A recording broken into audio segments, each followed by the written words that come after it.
أعوذ بالله من الشيطان الرجيم. بسم الله الرحمن الرحيم. الحمد لله نحمده ونستعينه ونستغفره ونعوذ بالله من شرور أنفسنا ومن سيئات أعمالنا.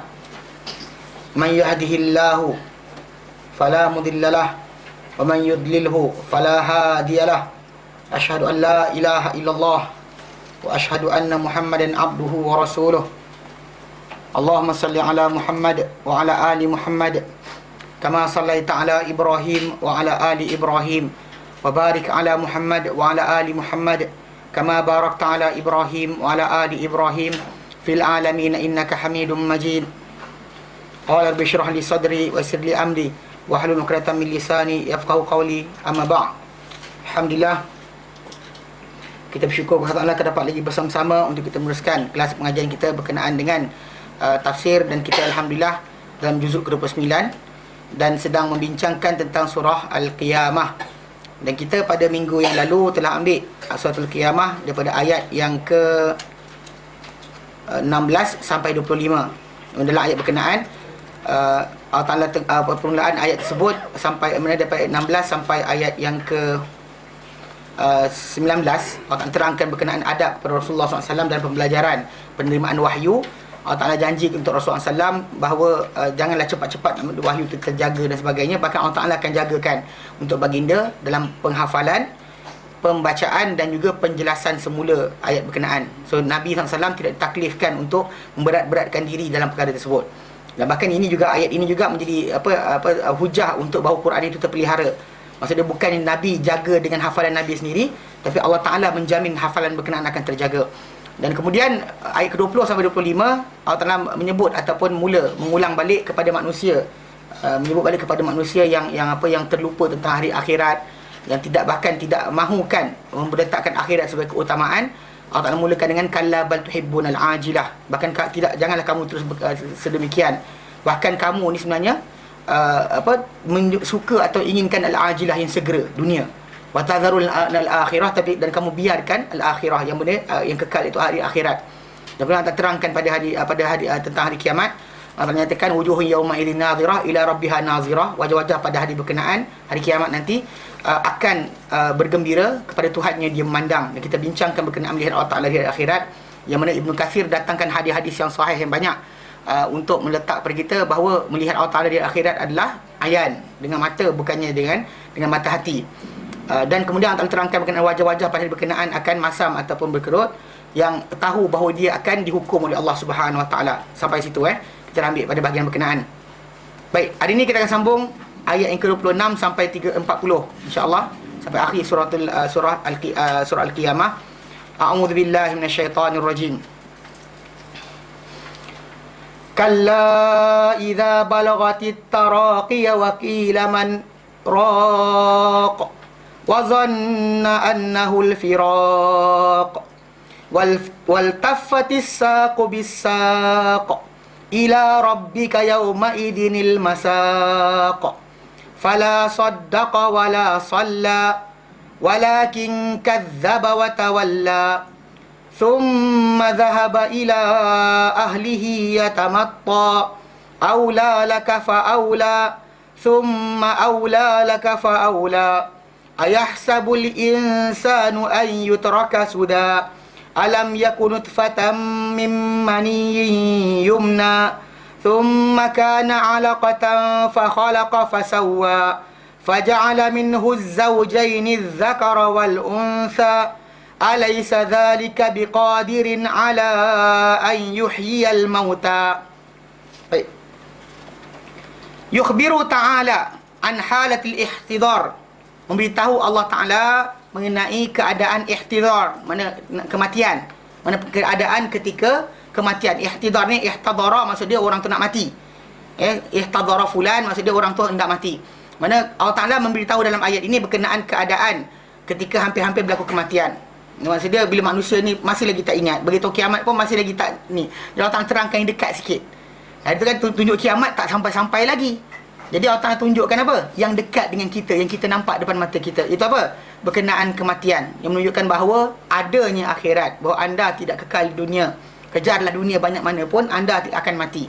Banyak mana anda harta anda ada, bini ramai mana pun, kan, anak ramai mana sebagainya, anda akan mati. Anda akan mati. Mana kedudukan, nama, pangkat, darjat dan sebagainya, anda akan mati. Hang tuah pun mati, kan? Orang sebut pada dia, kata hang tuah ni hebat dan sebagainya, Panglima Melayu, mati.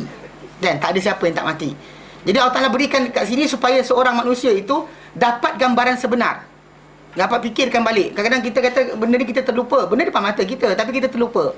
Macam kadang-kadang kan kita kata nikmat jari. Jari itu nikmat. Bukanlah jari, kuku. Nikmat, kita. Nikmat ni, apa kuku ni tadi, orang takkan tahu melainkan bila dia gatal badan. Kalau hilang kuku, lepas tu garu badan macam mana? Kan? Ataupun nak korek hidung, tak ada kuku. Siapa berjaya korek hidung tanpa kuku, angkat tangan. Payah, saya cakap saya. Okay. Maksud dia nikmat ni, kita terang, nikmat satu perkara tadi kecil je, nampak macam pendek, tapi actually sengsaranya kita. Takkan nak dulu hidung kita pada orang suka korek kan? Menunjukkan bahawa kuku ni ada nikmat, bulu nikmat, semua nikmat. Tak ada benda yang tak nikmat. Tapi kadang-kadang kita jarang nak faham bila kita tak perhatikan. Bila kita renung balik, kita perhatikan balik, ada manfaat, ada sebab kenapa dia jadi macam tu. So, jadi konsep kita kata macam ni lah. Jadi Allah Ta'ala kadang macam ni kat sini lah, Allah Ta'ala nak terangkan balik berkenaan dengan kebenaran perkara tersebut. Maka Allah Ta'ala suruh kita lihat benda pada paling dekat. Bukannya akhir kiamat. Pasal hari tu yang ayat wujuhun yawma idzin nadhirah ila rabbiha nazirah, itu akhir, penghujung kiamat. Sekarang ni Allah Ta'ala mulakan dia apa? Awal kiamat. Awal mula-mula manusia nak mati. Apa dia? Dia kata, yukhbiru ta'ala an halatil ihtirar, memberitahu Allah Ta'ala mengenai keadaan kematian, wa ma indahu minal ahwal, dan apa yang ada ketika itu daripada di sisinya ketika kematian tadi, minal ahwal, daripada bencana-bencana. Apa bencana yang akan dilalui oleh seorang? Sabbatanallahu hunaka bil qawli tsabiti. Ni doa Ibnu Katsir kata, sabbatanallah, Allah Ta'ala tetapkan kita hunaka, di sana, ketika kematian nanti, bil qawli tsabiti, dengan kata-kata yang kukuh, yang tetap. Qulu amin. Sebutlah amin. Amin. Kan? Pasal dia doa kan. Kita iyalah. Okey, pasal dia kata semoga Allah Taala tetapkan kita di sana dengan kata-kata yang tetap. Pasal memang kita tak boleh, tak ada siapa boleh selamatkan kita. Faqala ta'ala, lalu berfirman Allah Taala, kalla idza balagatit taraqi. Kalla dia dua sebab. Ada makna dua. Satu makna kalla, janganlah. Janganlah, betul-betul ataupun sebenar-benarnya. Jadi kita nak idza balagatit taraqi, bila ia mencecah atau sampai kepada taraqi, trakea. Kerongkong okey, kerongkong. In ja'alnahu, berkata Ibnu Katsir, jika kita jadikan kalla itu radi'atan, sebagai herdikan, don't ever do it, jangan buat, kata kalla, jangan berterusan macam tu. Fa maknahu, maksud dia adalah lasta ya ibn Adam, tiadalah engkau wahai anak Adam, tukadzibu hunaka, takdzibu hunaka bima ukhbirta bihi, engkau takkan boleh mendustakan di sana ketika kematian itu dengan apa diberitahu pada engkau dengannya. Mana apa diberitahu kepada engkau tentang kematian tu, engkau tak boleh dustakan dah ketika waktu berkenaan. Jangan kamu terberdusta. Kerana apa? Kerana sampai waktu berkenaan kamu tak boleh dusta dah. Maksud dia, okey, bal sara dzalika indaka ayanan, bahkan akan menjadi itu perkara berkenaan kematian tadi di sisi engkau ketika waktu berkenaan ayan, nyata depan mata. Dan makan itulah hadis Nabi katakan dalam hadis yang sahih, Nabi kata apa? Innallaha yaqbalu taubatal abd, sungguh Allah Ta'ala menerima taubat seorang hamba itu malam yugharghir, selama dia tidak yugharghir. Yugharghir maksudnya nyawa sampai ke tengkorok dia ni. Gitu sampai itu. Kalau sampai situ telah dibuka hijab, dia nampak ada malaikat yang datang jumpa dia. Rupa baik ke, rupa tak baik ke, rupa garang ke, rupa penyayang ke, bercahaya muka ke, gelap muka malaikat yang datang tu, dia akan nampak. Bila mana sampai di sini. Jadi bila sampai sini, tak ada taubat. Dia taubat tak diterima bila matahari terbit dari barat. Taubat tak diterima bila mana? Yang paling dekat sekali adalah bukan tunggu matahari taubat, sibuk tunggu. Bila matahari terbit taubat daripada barat, tak. Ketika nyawa kita sampai ke halkum. Kerana ketika itu diangkat dah, disingkapkan hijab. Maka anda akan nampak malaikat datang panggil anda akan nampak. Sebab kenapa? Janganlah terberdusta, Allah Ta'ala kata. Kamu akan nampak nanti apa yang akan berlaku ketika mana kematian. Wa in ja'alnaha bimakna haqqa, dan jika kita jadikan maksud kalla itu dengan maksud verily, benar-benar, fa zahirun, maka nyata dia ai haqqan, balaghatil taraqiyah. Benar-benar dia kata bila sampai saja nyawa di taraqiyah, sampai di trakea. Di sini halkum lah ai maksud dia apa? Intaza'at ruhuka, intaza'at ruhuka, akan tercabut nyawa engkau minal jasadi, daripada jasad. Fa balaghat taraqika, lalu sampai kepada tengkorok engkau. Dia kata, Allah Taala kata, wat taraqi adalah jam'ut tarqwah. Itu apa? Ia adalah tulang. Sebenarnya tulang yang tengkuk tu, tulang yang dalam trakea tu kan, kawasan daripada start daripada pangkal kita punya bahu ni sampai ke atas. Sampai ke atas ni, saya tengkuk pendek. Saya tunjuk panjang sangat. Siapa tengkuk panjang boleh tunjuk. Okey. Jadi dia punya tulang tu sepanjang tu lah. Dipanggil taraqi. Satu dia tarqwah, Wahyal izam, ia adalah tulang allati baina saghratin nahri, yang itu di pangkal apa? Di kawasan kosong leher sampai kepada apa? Atik, bahu. Mana sampai dari sini ke sini. Pendek kan nak tunjuk, payah juga. Kalau siapa leher jinjang nak tunjuk sendiri. Macam jirapah ke panjang. Jadi jarak situ ke situ. Mana tengkuk tu. Nampak ni kepala, ni badan, ni kawasan tu. Mana kawasan tu sampai kawasan berkenaan maksud dia. Maksud dia is that ini kakaulihi, apa yang Allah Taala nyatakan di sini berkenaan dengan sampai nyawa di halkum ini, seperti firman Allah Taala dalam surah Al-Waqiah ayat yang ke-83 sampai 83 sampai 87. Allah Taala nyatakan, a'udzubillahi minasyaitonir rajim. Falaula idza balaghatil hulqum. Kalaulah dia kata, maka jika sekiranya apabila sampai nyawa tadi kepada halkum. Wa antum hina idzin tanzurun, dan kamu ketika orang tu nak mati kamu nampak, kamu pandang dia tengok mati. Wa nahnu, dan kami Allah Taala aqrabu ilaihi minkum, lebih dekat kepadanya berbanding kamu. Kamu tengok dah kamu sekalian, tapi Allah Taala kata kami lebih dekat. Walakin la tubsirun, tapi kamu tak nampak. Tak nampak Allah Taala, tak nampak roh tu sendiri. Falaula in kuntum ghaira madinin, kalau kamu ni bukan makhluk-makhluk yang di bawah kuasaan kami. Maksudnya kamu akan terikat dengan ketentuan kami. Kalau kamu betul kuat, kamu hebat, kamulah orang segalanya, tarji'unaha, panggil balik roh tadi. In kuntum sadikin, kalau kamu semua apa? Benar. Dan roh mana bomoh yang panggil orang kan, panggil sini, panggil masuk balik. Kalau boleh, suruh masuk balik roh tu dalam badan berkenaan. Kalau betul anda tahu ada hubungan dengan roh-roh ni, roh ini, roh itu, panggil roh apa? Orang belajar silat kan. Dia panggilnya apa? Panglima hitam lah. Panglima hitam tu siapa sebenarnya? Tahu panglima hitam. Panglima putih tak ada? Kan? Panglima putih hitam je. Merah pun ada juga. Kalau ikut kan. Tapi lah maksud dia, kita kata manusia ni kadang dia sibuk, kononnya dia ada power. Allah Taala kata kalau kau ada kuasa, tarik balik. Siapa yang kata dia ada dapat perjanjian dengan malaikat ke? Apa, tarik balik. Siapa kata apa kenal Allah Taala sangat? Kan ada seorang orang kan dia kata, oh saya ni ma'rifatullah. Kan? Arif billah. Pakai nama Arif billah. Yang kenal Allah. Panggil balik kalau betul. Kalau betul kamu kenal Allah Taala, kenal kan? Kenal sungguh. Panggil balik kalau boleh. Allah Taala berikan kepada kita satu-satu cabaran. Mana kamu takkan boleh pun kembalikan dia, tarji'unha. Kembalikanlah dia in kuntum sadiqin. Mana sama macam tu dalam surah Al-Waqiah, di sini pun disebut berkenaan dengan nyawa sampai ke halkum. Ini tunjukkan bahawa itulah masa terakhir, detik terakhir permulaan untuk manusia tu tinggalkan dunia, masuk ke alam akhirat. Itu permulaan dia. Sampai roh kat sini, permulaan dia, starting. Dan sebab itu kita kata bila orang sampai yang sini, Nabi kata tak terima dah segala taubat dia.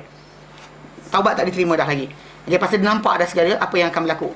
Wa hakadha qala hahuna, dan demikianlah qala dia, itu Allah Taala qala berfirman, hahuna di sini, kalla, jangan kamu terus begitu, atau benar-benar ketahuilah, idza balagatit taraqi, bila sampai roh tadi kepada taraqi, kerongkong kamu ni, ai jam'u turqwah, taraqi kata ganda bagi turqwah, wahya qaribah minal halqum, itu dekat dengan halqum. Ni pun halqum tak nampak juga. Tengkuk tak ada ni. Okey, halqum tu maksud tulang ni, tulang sini yang sampai sini dah. Atas daripada sikit, okey? Dekat dengan halqum. Dia kata waqila man raq, ketika itu akan dikatakan man raq. Siapakah yang boleh menjampi? Siapakah boleh menjampi? Kan, jampi-jampi bagi hidup balik. Qala Ibn Abbas, berkata Ibn Abbas, ai man raqin yarqi. Siapakah penjampi yang boleh menjampi? Kan, air apa? Air jampi anugerah ke apa, curah kat tu mayat, tengok apa jadi. Man raq, tak ada boleh, tak ada siapa boleh menjampi maksud dia. Okey. Wa kadza qala Abu Qilabah, berkata Abu Qilabah, dia kata apa? Wa qila man raq, dikatakan siapakah yang boleh menjampi? Ai maksud dia man tabibun syafin. Siapakah doktor atau doktor tabib yang boleh menyembuhkan. Pasal ini bukan penyakit, kematian bukan penyakit. Kematian adalah keluarnya roh manusia daripada alam ini. Dia bukan benda yang boleh disekat. Kan kalau sakit badan kita, tangan kita kena gigit nyamuk, letak Mopiko Laila kan. Ya Mopiko tak ada hal. Itu yang cerita. Dia pakai Mopiko Laila sebab apa? Oh dia panggil orang Cina Laila kan, Mopiko Laila. Okey. Oh iya bahasa Cina mana faham. Okey. Kita belajar bahasa Arab je. Kalau kat Yaman bahasa Cina saya tahulah. Okey. Dia kata benda tu ini tak mati lagi, maka benda tu sakit, buat ubat, tak ada masalah.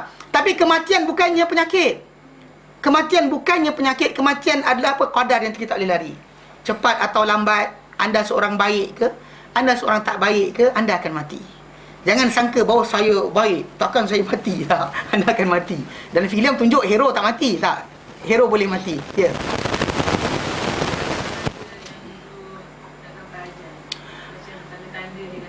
Tanda-tanda, adakah seorang tu boleh tahu bila ajal dia akan sampai? Wallahu ta'ala alam. Pasal kita kata ada orang kadang-kadang bukan dia tahu.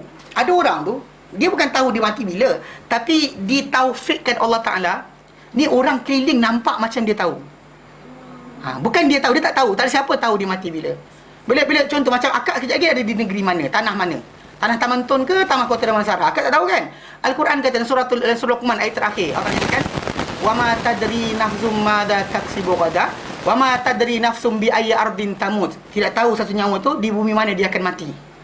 Tanah mana dia akan mati. Tanah sini ke Taman Tun, tanah Shah Alam ke, tanah anda akan berada di mana kejap lagi? Mana anda tahu? Dengan pergi pasar raya Giant kan, beli barang mati kat situ. Di tanah Giant. Kan? Kan tu bagi saya terang dulu. Dia satu poin sebenar. Pertama sekali, benda tu tadi bukannya apa guna kalau kita tahu tarikh pun.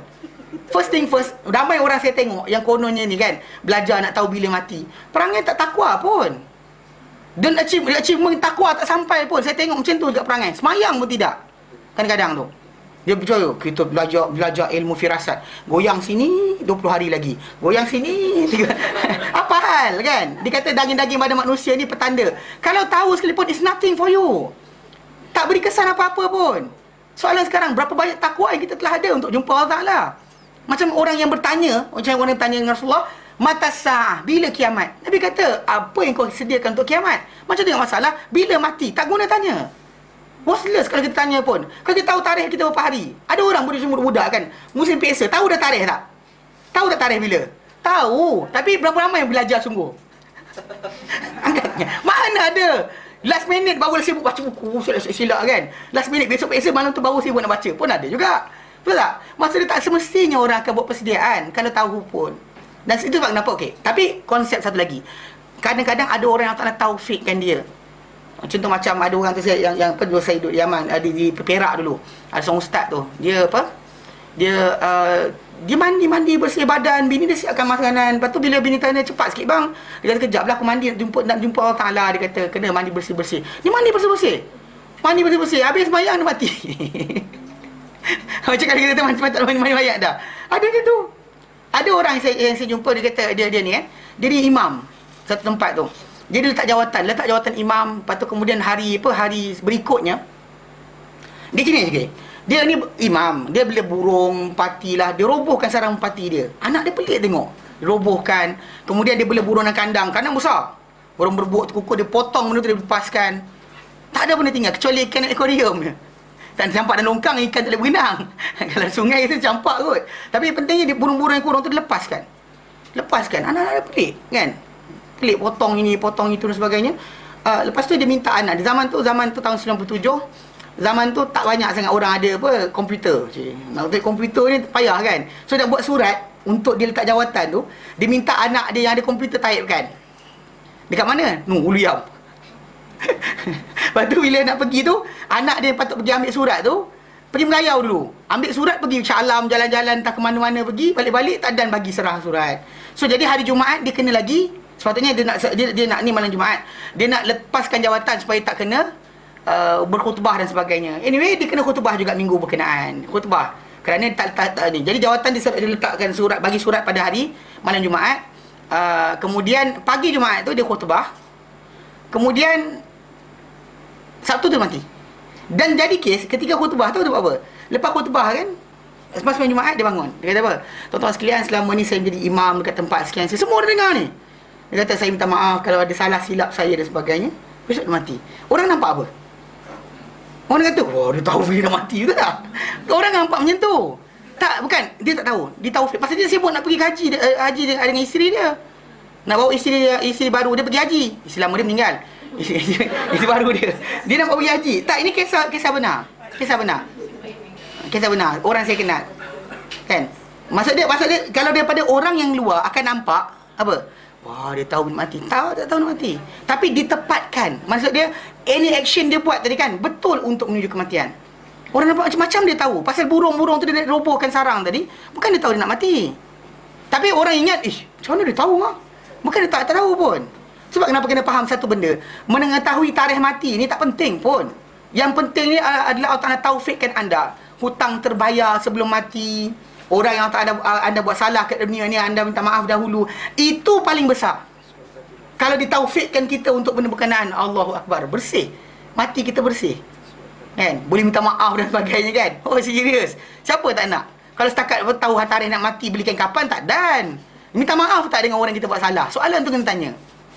Tu sebab kadang-kadang apa belajar. Ada orang dia ajar ilmu firasat. Bila nak mati, tengok hidung dia jatuh kan. Padahal hidung tu main kemek. Orang Arab betul lah hidung panjang macam tu. Orang Melayu kita jambu dia belah dua. Tahu? Jambu kerat dua. Jambu air kerat dua. Kan penyek hidung dia. Tak mancung pun. Lepas tu tiba-tiba tengok. Hidung tenggelam lah tu. Padahal kawan tu hidung macam tu. Kan? Dia orang Melayu. Kalau dia Arab betul lah hidung mancung macam tu. Bak seludang. Lepas tu dia jatuh nampak lah kononnya. Jadi sebenarnya tak penting pun. So the wording tentang manusia tahu bila nak mati dan sebagainya tak. Kita petanda itu memang biasalah. Kan mula macam sekarang ni, start dulu mata celik, cerah. Sekarang dah mula rabun. Maksud dia nak mati dah lah. Dulu buat pinggang elok, kuat kan, boleh tangkap air. Sekarang kejap nak kencing. Maksud dia apa? Anda punya buat pinggang bukan lagi macam orang muda. Dulu naik tangga kan tak lelah langsung. Happy je. Kuat, gagah perkasa. Sekarang naik tangga, astagfirullahalazim kan.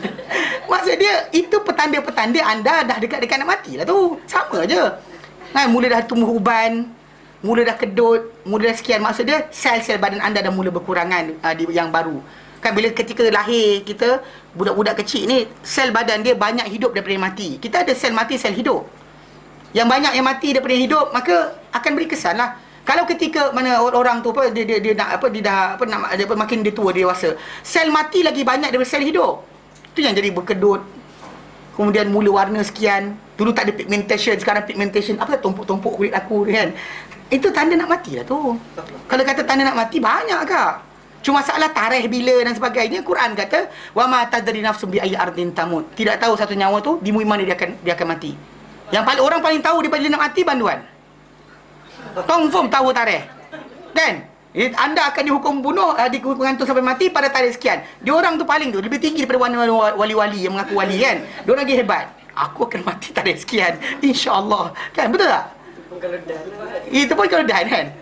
Mati dulu. Saudara tu kita tanggakan dia punya tarikh nak meninggal. Lepas tak tahu lah betul kan. Lepas tu dia tak ada harta lah. Yang ada kan baju. Lepas dia pagi-pagi dia cakap dengan mak dia. Jadinya pelik lah. Itu yang sebab saya kata tadi, yang saya cerita dekat imam tadi tu, aku minta maaf satu Korea, satu kampung kak.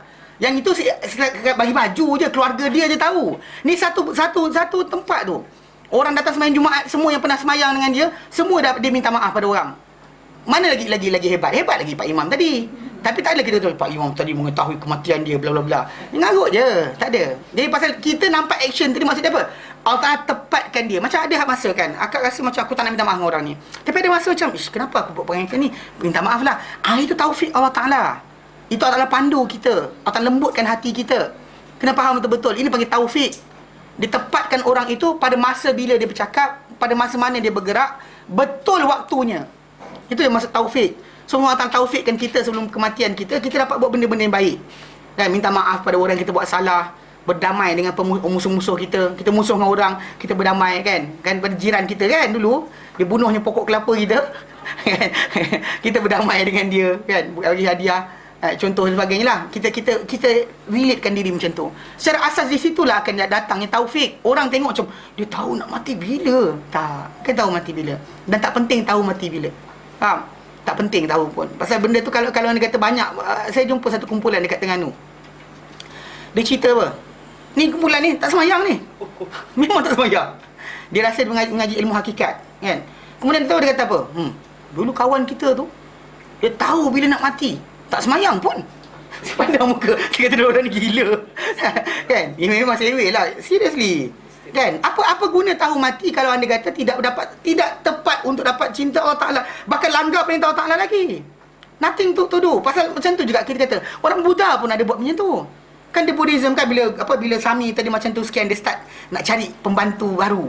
Hatta macam kisah dalam hadis Nabi SAW, ahli sihir.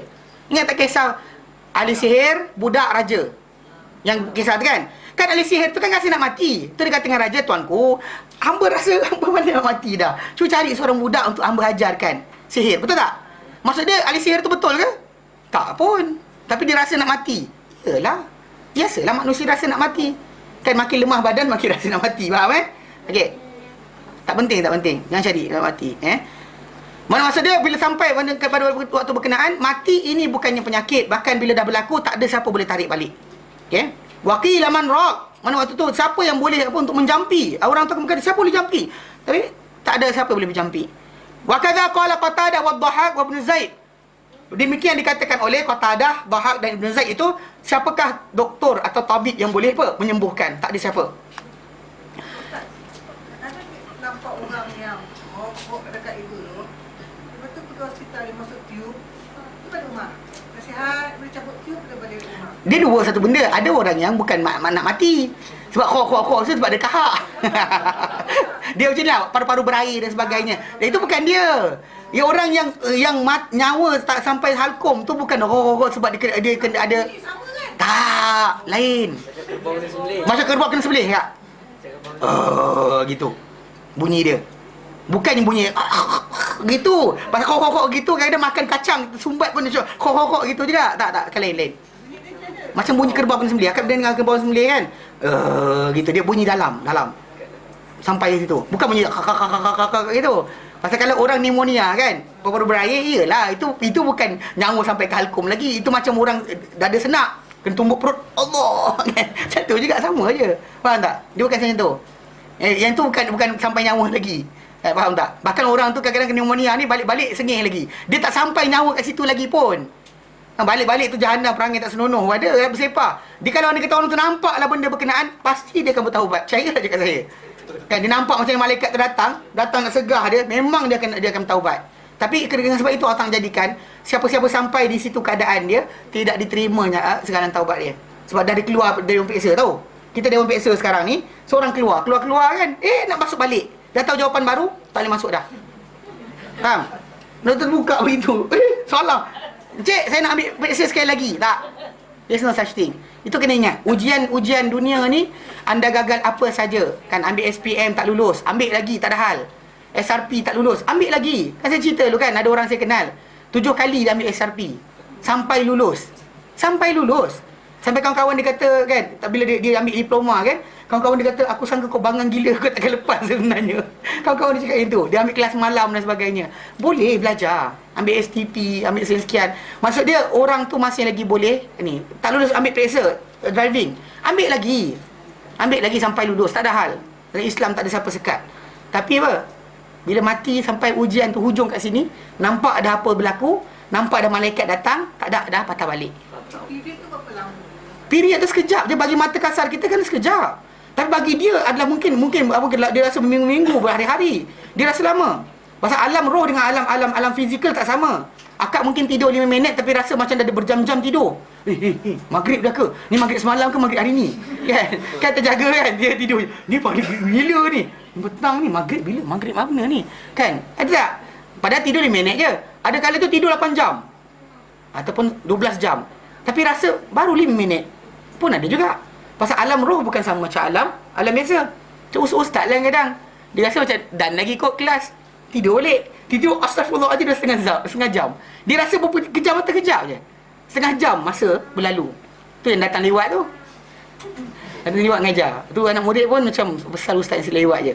Baik. Wa Ibn Abbas, dari Ibn Abbas fi qaulihi, perkataan firman Allah Taala lepas tu, wal taffatis saqu bis-saq. Wal taffatis saqu bis-saq, maksud dia asalnya adalah bertemulah betis dengan betis, rapat betis dengan betis. Tapi dia kita baca. Qala iltaffat alaihi dunya wal akhirah. Kata dia bertimpa ke atasnya dunia dan akhirat. Wa kadza qala, demikian dikatakan. Qala, dia kata akhir yaumin min ayyamid dunya, mana dia sampai pada penghujung akhiri dunia. Wa awwal yaumin min ayyamin akhirah, mana di sini kena bencana kematian, di sini dia akan mula masuk pada apa? Bencana akhirat pula. Mana bertemu dia dua benda. Dan actually saq ni, betis ni dibayangkan dengan musibah. Pasal apa? Pasal bila orang kesusahan, kepayahan, dia akan selak kaki dia untuk cepat-cepat lari dan sebagainya. Kalau perempuan berselak kain, kadang-kadang dengan wayang labuh tu dia lari tergolek kan kashfus sak, dia diselak betis dia. Kashfus sak, dia akan diselak. Laki dan sebagainya macam nak buat kerja berat kan, lipat kaki kan. Sebab apa? Sebab nak mudah bergerak. Jadi dalam keadaan bencana biasanya orang akan macam tu juga. Tapi lah kalau motor tu jangan buat macam tu. Nanti kan kena batu, sakit serius dia. Kan lori tu kan kadang ada batu kecil-kecil terbang, kena kaki, sakit gila. Sakit gila. Kan kalau ada naik motor pakailah visor. Kata ni kepala, mata tak apa pasal pecah. Baik. Fatal taqi asyiddata bisyiddati. Fatal taqi, maka bertemulah asyiddatu bisyiddati. Mana kepayahan, bencana itu dengan satu kecayan sana. Mana dua bencana. Mana bencana akhir hidup dunia, bencana awal hidup akhirat. Illa man rahimallah, kecuali siapa yang diberi rahmat Allah Taala. Qala Ikrimah, berkata Ikrimah, wal taffatis saq bis-saq, wasaq bis-saq, bertemulah as-saq bis-saq, mana betis dengan betis ya. Maksudnya al-amrul azim bil amril azim, akan bertemulah urusan yang besar dengan urusan yang besar. Mana bertemu? Mana maksudnya? Bercantumlah dua urusan yang besar. Mana akhir dunia, awal akhirat. Maksud dia mencana akhir kematian, mana kematian, dan awal alam akhirat. Wa qala Mujahid, berkata Mujahid, bala bi bala, mana wal tafatis sak bi sak, maksud dia bertemu bala dengan bala. Bala musibah kematian, bala awal hari akhirat. Tapi pasal apa? Pasal ditujukan kepada orang kafir. Adapun seorang mukmin, dia tidak merasakan itu sebagai bala. Mana mati itu adalah perpindahan yang dia mesti buat. Tak boleh tidak, dia akan kena. Nak mendapatkan janji Allah Ta'ala, syurga yang dia kejar di dunia ni.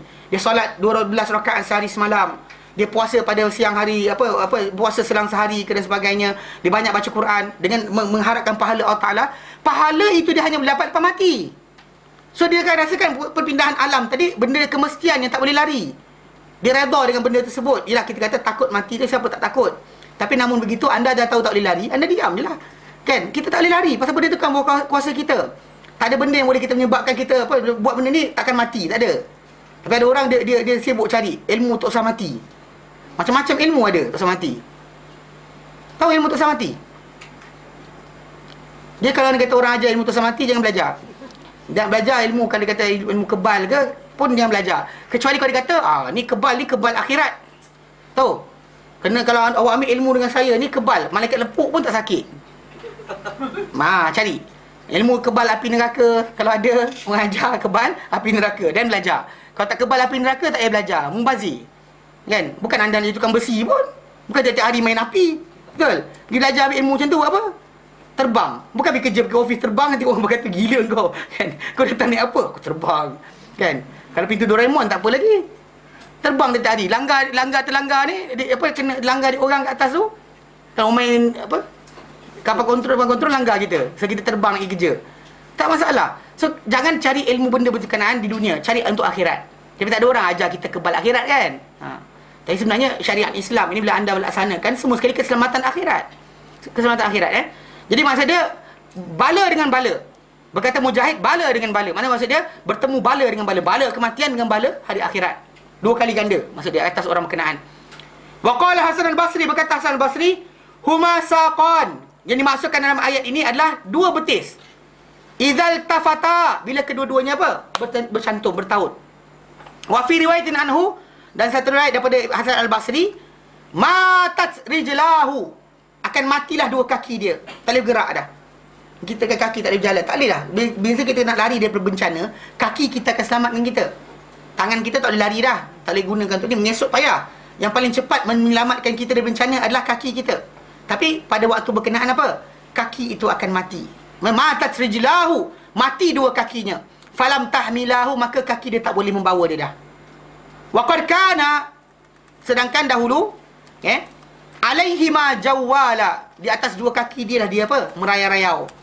Kan dengan dua kaki dia dah melompat, memanjat, meragang dan sebagainya, dikejar anjing dia lari. Yang selamatkan dia apa? Kaki dia. Tapi bila hari berkenaan, kaki tu akan apa? Bertaut dan tidak bergerak-gerak lagi dah. Takkan berjalan dah. Wa kadza qala As-Suddi, demikian dikatakan oleh As-Suddi, wa an Abi Malik, dan juga Abu Malik. Wa fi riwayatan an Hasan, dan satu riwayat daripada Hasan Al-Basri, wa huwa lafuhuma fil kafan. Maknanya akan bertautlah dua betis, itu maksudnya apa? Dua betis tadi akan bertaut bila mana apa? Dibalut dia kedua-duanya fil kafani, dalam kain kafan. Lekatlah dua tadi, tak berjalan-jalan dah. Okey. Maksud tapi lah kita tu maksudnya awal yang tadi, bala dengan bala tadi lebih tepat. Cuma yang Hasan Basri kata pun betul juga. Dari segi masalah pengertian. Pasal bila dah kaki kita tak boleh selamatkan kita, maksud itulah dia bertemunya betis dengan betis. Yang tak ada dah berjalan-jalan dah. Okey. Wa qauluhu, dan firman Allah lepas tu, ila rabbika yauma idzinil masaq, kepada Tuhanmu pada hari berkenaan, al-masaq, tempat kembali, ai al-marja', tempat kembali, wal ma'ab, tempat balik, tempat pulang. Tak ada tempat lain dah. Al-ma'ab, al-marja', tempat balik atau tempat pulang. Wadzalika, dan itu, kenapa dia kata macam tu? Wadzalika, dan itu, anna ruha, bahawa ruh turfa'u ila samawat, akan diangkat ke langit. Ini adalah hadis-hadis yang panjang. InsyaAllah bila sampai pada ayat-ayat yang berkenaan tajuk ni, kita akan baca hadis-hadis Musnad Ahmad, dalam hadis Bukhari, Muslim dan sebagainya, yang datang berkenaan macam ni. Bila seorang waktu mati, roh dia mula-mula sekali akan diangkat ke langit. Malaikat akan ada malaikat mengiringi roh dia.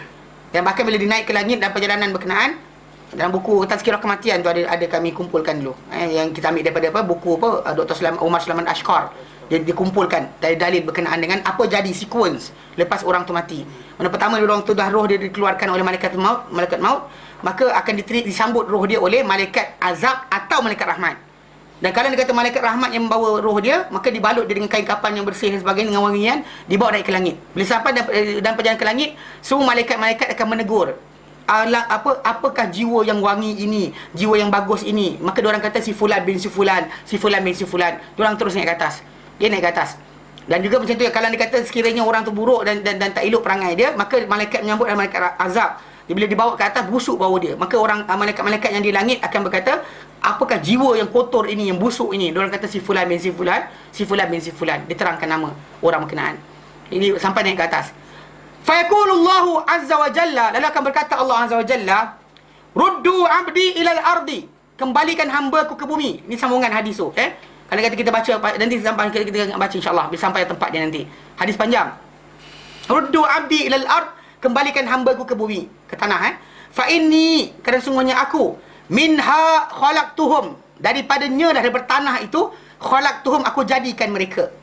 Wa fiha, dan ke dalamnya, u'iduhum, aku kembalikan mereka.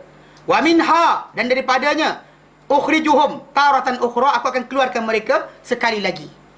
Daripada dia hasil tanah tu dia jadi manusia, kemudian kembali ke tanah dia akan kembali balik, kemudian daripada tanah tu dia akan keluarkan sekali lagi pada hari akhirat nanti.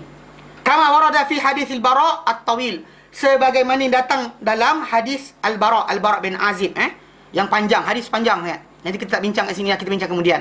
Okey. Wa qala Allah Ta'ala, dan sungguh Allah Ta'ala telah berfirman, sungguhnya Allah Ta'ala telah berfirman dalam surah Al-An'am 61-62, Allah menyatakan, wa huwal qahiru fawqa ibadihi, dan dialah Allah Ta'ala yang maha berkuasa, menguasai, fawqa ibadihi, ke atas hamba-hambanya, wa yursilu alaikum hafazata, dan dialah yang mengutus pada kamu ini malaikat-malaikat yang menjaga kamu, melihara kamu dari sebarang bencana, hatta idza jaa ahadul maut, dan sehinggalah apabila datang pada seorang kamu ni kematian, tawaffathu rusuluna, akan matikan orang berkenaan utusan kami. Siapa utusan kami? Itu malaikatul maut, malakut maut. Orang kita sebut Israel. Israel bukan nama daripada Quran atau hadis Nabi SAW. Dalam hadis Nabi, dalam Al-Quran, malakul maut dipanggil Israeliat, bukannya daripada ni. Kita macam-macam nama ada kan, nama ini, nama itu, Balkis lah, apalah kan, nama macam-macam. Okey, nama-nama tu macam-macam benda lah. Okey, Dia Ratu Sabak nama dia. Balkis mungkin orang ketempatan namakan macam tu. Letak nama macam-macam kan. Qabil Habil lah. Benda nama apa Ashabul Kahfi punya anjing pun ada. Anjing Ashabul Kahfi pun ada nama. Tak mengarut je. Ya. Maksudnya dia kata akan dimatikan dia oleh utusan kami itu para malaikat. Wa hum la yufarritun, dan mereka takkan terlepas. Thumma ruddu ila Allahi maulahumul haq. Dan manusia ni akan dikembalikan kepada Tuhan mereka, kepada Allah, Tuhan mereka yang sebenar-benarnya. Ala, ketahuilah, lahul hukmu, kepada Allah Ta'ala hukum yang sebenar. Wa huwa asra'ul hasibin, dan dialah yang paling cepat dari segi apa? Penghisaban. Dan dari arti kata lain, macam kita terangkan hari itulah, hukuman yang sebenar adalah di akhirat, bukannya dunia. Pasal Allah Ta'ala mungkin berikan kita bala, bencana dan sebagainya, sebahagian pembersihan dosa kita, sebahagian peringatan bagi kita, tapi yang sebenar-benar hukuman adalah apa? Hari akhirat. Pasal akhirat tadi bukan pembersihan dah. Bagi orang-orang yang kena hukuman akhirat, dia tak jadi pembersihan, kecuali bagi orang tertentu yang dalam neraka nanti dibakar ikut kadar dosa dia. Ada penyakit lain habis semua sekali musibah tadi, kena dia akan berterusan tanpa sebarang pembersihan. Tuan Allah kata dalam hadis Nabi SAW, Nabi kata ada kumpulan-kumpulan manusia yang Nabi kata Allah tak pandang mereka, takkan bercakap dengan mereka, dan takkan bersihkan mereka. Takkan bersihkan mereka maksudnya apa? Mereka takkan dibersihkan, hatta kalau dia azab sekalipun kekal mereka dalam keadaan apa berdosa dan tidak akan dibersihkan. Itu kena faham Jelas? Okey, baik. Wa qauluhu, dan firman Allah lepas tu menerangkan berkenaan dengan orang-orang yang mati tak pernah teringat kematian. Allah terangkan balik. Mereka ni siapa?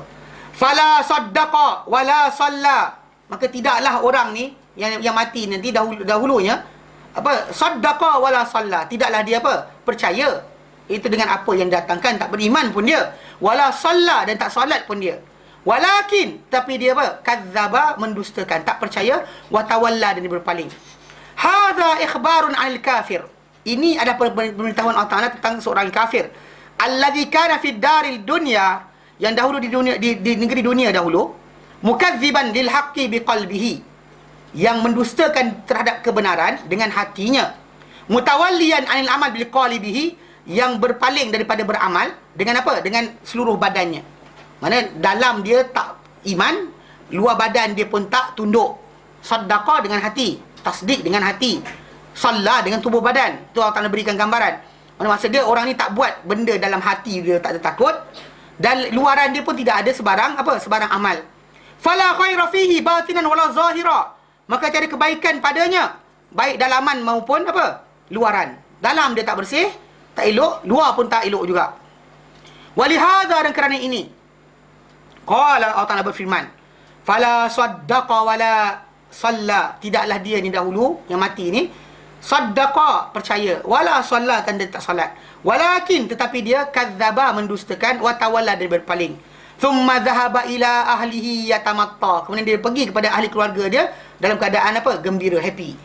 Itu maksud dia jazlan, gembira. Asyra, jiwa dia jahat. Batra, menyombong. Kaslan dalam keadaan malas.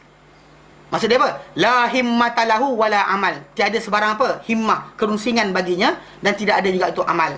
So dia balik happy kan, dia tak ada rasa ada dosa ke dia buat hari ni. Kadang-kadang ialah kita kata balik rumah kan, kita tengok ada tak dosa aku buat hari ni, apa benda kena aku kena istighfar, minta kepada Allah Ta'ala. Tak ada. Memang confirm kita ada dosa. Mana siapa tak ada dosa? Seharian ni kadang mengumpat, bukan sedar, gelak mengumpat, tak pernah rasa bersalah pun. Dan kita ada dosa, kita dosa mata kita, dosa telinga kita, dosa tak pernah kadang-kadang ada orang tu dia tak rasa bimbang pun.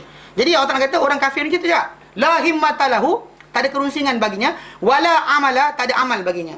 Kama qala, macam Allah Ta'ala firman dalam Quran dalam ayat yang lain, dan surah Mutaffifin ayat 34, wa idzan qalabu ila ahlihim qalabu fakihin. Bila mereka kembali kepada ahli keluarga mereka kembali dalam keadaan bergembira, happy. Tak ada rasa kerunsingan, tak ada rasa kesedihan bahawa untuk bertaubat kepada Allah Ta'ala, tak ada rasa macam tu. Tak ada penyesalan berkenaan apa kesilapan dia buat hari ni, tak ada. Wa qala, Allah Ta'ala firman dalam ayat yang lain dalam surah Al-Insyiqaq ayat 13 sampai 15, innahu kana fi ahlihi masrura. Sesungguhnya dia dahulu dalam keluarga dia, dalam keluarga ahli keluarga dia, masrura, dia bergembira. Innahu, sebenarnya dia zanna allan yahur, dia menyangka bahawa diteriakkan yahur, dikembalikan, ai yurja, dia takkan dikembalikan balik, la yarja, tak dikembalikan kepada Allah Ta'ala. Bala, bahkan Allah Ta'ala kata bahkan ia Inna rabbahu kana bihi basira. Sebenarnya Tuhan dia terhadap diri dia, Tuhan dia amat apa? Melihat. Maka janganlah kita merasakan bahawa tak ada perhitungan ke atas diri kita. Bimbanglah tentang perhitungan Allah Taala. Kadang-kadang kita ni seronok dengan keadaan kehidupan harian kita, kita lupa tentang akhirat yang pasti. Seronok, bergembira, tak ada masalah. Tapi jangan sampai lupa mati. Jangan sampai lupa mati. Macam tak mati. Kan? Tu beramal untuk akhirat, beramallah kamu untuk dunia. Seperti mana kamu kamu akan hidup 1000 tahun lagi. Beramallah untuk kematian, untuk akhirat, macam mana kamu akan hidup mati esok hari. Banyak orang salah baca hadis kata-kata hikmah tu. Dia maksudkan bahawa maksud dia bila cari dunia cari gila-gila. Salah. Bila orang tu dia akan hidup 1000 tahun, maksud dia sikit-sikit pun tak apa. Betul tak? Maksud dia jangan sibuklah. Tak dapat banyak pun dia sabar. Tak apa-apa. 1000 tahun lagi akan hidup bang. Kan 1000 tahun lagi, apa masalah dia? Tapi akhirat kena pulun cukup-cukup. Sebab apa? Sebab besok nak mati dah. Tak ada masa dah. Tapi maksudnya saya salah baca, dia kata, mana kerja untuk dunia ni sungguh-sungguh. Macam kita akan kekal kat dunia tak mati-mati, maksud dia. Salah. 1000 tahun tu maksud dia suruh jangan letih, jangan susah hati. Tak dapat, tak ada hal. Kan masuk projek terlepas, tak ada hal. Relax lah. Kan mana benda tadi bukan masalah. Pasal apa? 1000 tahun lagi anda akan hidup. So apa masalah dia kau terlepas sekarang? Kan besok cuba lagi. Kau macam periksa lah, saya katakan periksa ujian kan. Gagal, periksa lagi, apa masalah dia? Kan? Upik gagal ni, periksa lagi. Pasal 1000 tahun lagi. Kan 1000 tahun lagi, apa masalah dia? Tapi untuk akhirat, jangan. Kena buat sesungguh. Sebab apa? Esok nak mati dah. Tak ada masa panjang dah. Tak ada lagi tempoh 1000 tahun, 20 tahun tak ada. Bahkan tempoh dia hanya esok hari saja. Itu beza dia. Jadi kata kerusingan, kerusingan seorang yang Muslim, mukmin ni, mati itu ada antara benda yang dia kena fikir. Bincang-bincang dengan kawan kan, motor ini, motor itu, lepas tu kata, besok lusa mati tak ada naik motor pun. Kena macam tu lah, tahu. Jangan tidak lapik cerita best, lupa nak mati. Tapi kalau kita buat macam tu, tak nak orang kawan kita. Tak nak kawan ni kan. Tak nak kawan. Tapi betul-betul, ceritalah buat tudung mahal, tak ada hal. Tapi kikir balik, kalau beli tudung mahal ni aku mati, kapan dengan benda ni, malaikat dah rasa, tak ada rasa macam ish tudung kau lawa, aku tak pukul kau. Malaikat takkan buat macam tu. Betul tak? Bukan yang sedap macam bila pakai tudung cantik tadi, kemudian ropol-ropol kan. Sebagainya kan. Ropol sini, bonggol sini, kan, tanduk sini dan sebagainya. Kalau kita pakai tudung itu, bukan maksud lepas tu malaikat macam tengok, payah nak ambil nyawa dia ni. Lain macam ni bang. Kan? Maksud dia bukan macam tu keadaan dia. So kita maksud dia bincanglah apa sekalipun, sembanglah apa sekalipun tapi jangan lupa akhirat. Lepas bincang-bincang kata benda ni kita nak buat bangunan bla bla bla bla. Lepas tu kata tapi kalau kita mati, macam tu lah baru betul. Kami dulu buat dekat Yaman tau. Kami buat. Saya rasa tak tempat lain tak buat lagi kerja ni. Student kat Yaman, kita tak ada siapa mati. Tahun saya duduk sana tak ada siapa mati. Tapi waktu kita orang dah persatuan kita orang dah bentuk hari tu last sebelum saya tinggalkan. Dah bentuk untuk buat apa? Suruh buat tulis wasiat. Kalau mati kat Yaman, tulis wasiat. Apa benda? Buku nak siapa nak hantar ke tidak. Kalau tidak, nanti kan kesian keluarga. Kan kalau kata nak kena hantar balik ke tidak. Supaya kalau kita tulis siap. Cakap wasiat saya adalah tak nak hantar balik. Nanti mak kita nak keluarkan duit bayar kapal terbang bawa mayat kita dan sebagainya. Membazir. Tanam kat mana pun nanti masyar, nanti jumpa juga. Kan tak ada macam patut tak jumpa dia duduk Yaman sana. No. Jauh tu. Tak. Jangan takut. Mahsyar nanti tak ni. Bahkan semua orang lari. Tak ada siapa pula macam mana mak aku. Hui, banyaknya beban mak. Mak mesti bagi saya separuh. Tak ada siapa akan minta benda berkenaan. Ingat surah Abasa kita nyatakan hari tu. Allah nyatakan apa? Faiza ja'ati sakhah. Bila datang saja hari pekikan, hari gempa itu. Yauma yafirrul mar'u min akhi. Hari dia melarinya seorang manusia itu daripada adik-beradik dia sendiri. Wa ummihi wa abih, dia lari daripada mak bapak dia sendiri. Wa sahibatihi wa banih, dan dia lari daripada apa? Isteri dia sendiri dia lari.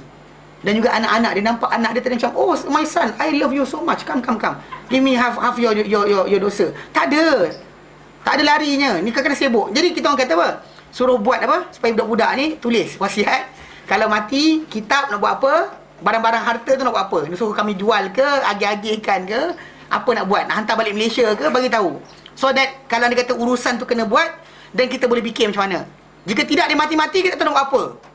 Anak dah serah mana? Kan nak hantar balik tak mayat ke sana ke tidak? Kalau dia kata dah letakkan benda tu, wasiat dah ada, kita cakap pada keluarga dia minta supaya dia tanam di Yaman.